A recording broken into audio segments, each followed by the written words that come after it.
Hello and welcome back to our look at cryptocurrencies. In this video, I'm going to talk about something that unfortunately isn't talked about very often, and it's liquidity in the cryptocurrency markets. Now, I am at coinmarketcap.com, but there are several places around the internet that keeps track of the market capitalization of cryptocurrencies. And the market capitalization is simply the amount of volume, the value of the entire market. So, with that being the case, you look at this and you can see, for example, Bitcoin. There's 16.6 million Bitcoins, and they are worth $4,200. You multiply that, and you can see that at the end of the day, that is a very large market as cryptocurrencies go. However, you have to keep in mind that a lot of large funds are starting to trade some of these markets. And therefore, some funds will be throwing in millions of dollars. Now, this particular session saw Bitcoin trade $1.1 billion worth of Bitcoin. So Bitcoin doesn't move as rapidly, but it's not uncommon to see 10% changes. Ripple, for example, on this day was up 11. Bitcoin Cash was down 11. That's the type of volatility you can expect if you're going to trade cryptocurrencies, and that's especially true as you go down the chain in market cap and value.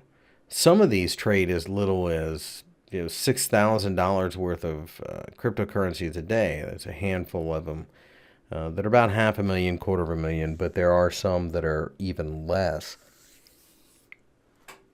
Now, obviously, on those, you have serious issues with liquidity. You're going to have trouble getting filled on your orders. You will see that they can jump very suddenly. So, for example, this is Salt. It's a minor cryptocurrency. It traded 4.1 million during the day, lost 23%, almost 23%, and that is brutal.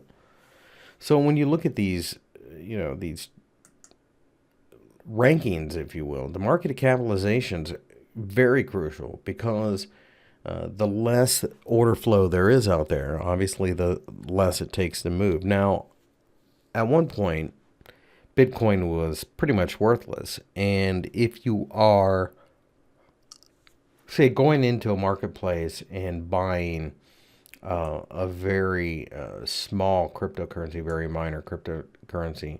So, for example, down here at Melon, it's got $40 million. Well, this is a market that can suddenly jump or fall, and it's not going to take much to cause that. So if you know that going in, you can look at it more as an investment. Those are not markets to trade back and forth. Bitcoin is a lot easier. Dash, Litecoin, some of the bigger ones.